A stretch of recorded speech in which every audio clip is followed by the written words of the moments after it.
اور استخارے نہ نکالو. جہاں عاملوں کو رگڑتا ہوں میں استخاروں کو بھی رگڑتا ہوں, جو ناجائز استخارے ہیں.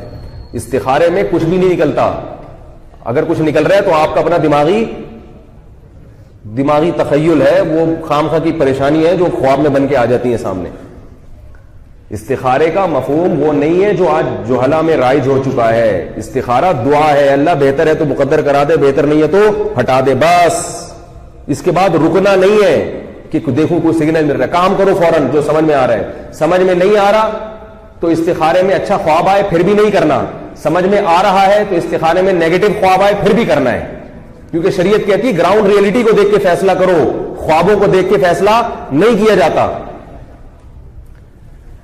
کیسے سمجھا یار, اس پہ تو آرمی بلانی پڑے گی. یہ جہاں استخارے کا موضوع آتا ہے تو مولوی میرے پیچھے پڑ جاتے ہیں, مولوی میرے پیچھے پڑ جاتے ہیں. کیوں استخارے؟ ایک صاحب سے میں نے سمجھایا, میں نے کہا تیرے خواب بھی تو ایک اللہ کی طرف سے بشارت ہے. میں نے کہا دیکھو کسی بھی حدیث کو لینا ہے تو پھر اس سے متعلقہ تمام حدیثوں کو سامنے رکھ کے فیصلہ کیا جائے گا. جس نبی صلی اللہ علیہ وسلم نے استخارے کی فضیلت بیان کی اس کا اپنا عمل کیا تھا. آپ کو تو جب بھی نکاح کا پیغام آیا جیسی سمجھ میں آیا فوراً ہاں کیا آپ نے, کہیں بھی نہیں ہے کہ میں پہلے استخارہ کر لوں. ممکن ہے آپ کہیں آپ کا تو ڈائریکٹ اللہ سے رابطہ تھا, تو صحابہ میں بھی ہمیں ایسا نہیں ملتا. اور نبی کی ارشاد کیا ملتا ہے, اذا خطب الیکم من ترضون دینہ وخلقہ فزوجوہ, فرمایا جب کوئی اچھا رشتہ آئے تو ہاں کر دو. اگر نہیں ہاں کی تو آپ نے دھمکی دی ہے, تکن فتنۃ فی الارض وفساد عریض, بڑا فتنہ ہوگا. آپ نے یہ نہیں کہا کہ خواب آئے تو کر دو ہاں, خواب میں نیگیٹو آئے تو نہ کر دو, یہ نہیں. آپ نے فرمایا اچھا رشتہ آئے تو ہاں کرو, ہاں کرو. ابھی کہیں کیا ہوا کہ میں کسی کے رشتے نہیں کراتا کہ میرے پاس رش لگ جائے. کچھ اپنے ہی جاننے والے تھے تو ان کی کہیں رشتے کی بات چل رہی تھی تو مجھے بھی لے گئے وہ. تو وہ لڑکی والوں نے ہاں کر دی, بھائی لڑکا فٹ فاٹ ماشاء اللہ. بعد میں لڑکے کو فون کر کے پوچھے تم اپنی امی کا نام بتاؤ گے؟ میں نے کہا اب نہیں ہوتا یہاں پہ. میں نے کہا انکار کر دو, ہم جاہلوں میں نہیں کرنی ہم نے شادی. سمجھ رہے کیوں میں نے منع کیا؟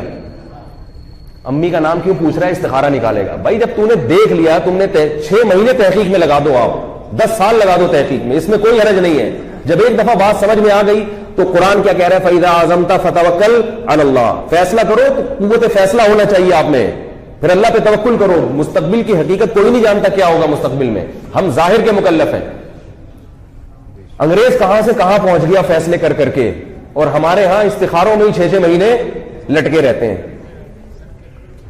یہ نہیں ہے وہ استخارہ نہیں ہے جو اسلام میں ہے. شکر ہے مجھے یہ والے استخارے نہیں آتے تھے, ورنہ ابھی تک میں کوارا ہی بیٹھا ہوا ہوتا, استخارے نکل رہے ہوتے.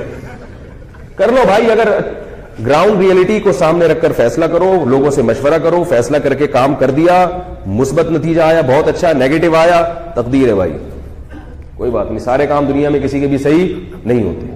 ہمارے نبی نے کیا کیا, مشورہ کیا صحابہ سے. غزوہ احد میں مدینہ کے اندر رہ کے لڑنا ہے, مدینہ کے باہر جا کے لڑنا ہے. مشورے میں طے ہوا, فیصلہ ہوا مدینہ سے باہر جا کے لڑنا ہے, جو کہ غلط فیصلہ ہوا تھا. نقصان ہوا, 70 صحابہ شہید ہو گئے. بھائی یہ کیا ہو گیا؟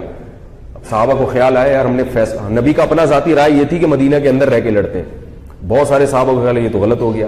تو اللہ نے کیا نبی سے فرمایا کہ صحابہ کو ڈانٹیے نہیں, فرمایا کہ شاورہم فی الامر, آئندہ بھی مشورہ لیں. فَإِذَا عَزَمْتَ فَتَوَكَّلْ عَلَى اللَّهِ, مشورے کے بعد جب ایک رائے قائم ہوئی اللہ پہ توکل کریں. نفع فائدہ اور نقصان کس کے ہاتھ میں ہے؟ اللہ کے ہاتھ میں. روتے تھوڑی رہیں گے ہائے یہ تو اس نے بولا تھا, اس نے. ہمارے یہاں کیا ہوتا ہے, یہ اس نے مشورہ دیا تھا یہاں شادی کرو, یہ ہے نا, یہ مجھے تو فلاں نے بھی منع کیا تھا, فلاں نے بھی منع, انہوں نے بتایا تھا. یہ جب بتایا تھا تو آپ نے آنکھ بند کر کے تھوڑی کر لی تھی, آپ نے خود بھی تو غور کیا تھا نا. اچھا کام ہو جائے تو کبھی مشورہ دینے والے کی تعریف نہیں کرتے, اس نے بتایا تھا, اتنی اچھی بیوی مل گئی. اور اگر خراب ملے تو بولے اس نے مروایا میرے کو. قرآن کیا کہہ رہا ہے, جب فیصلہ کرو تو کیا کرو, فتوکل علی اللہ.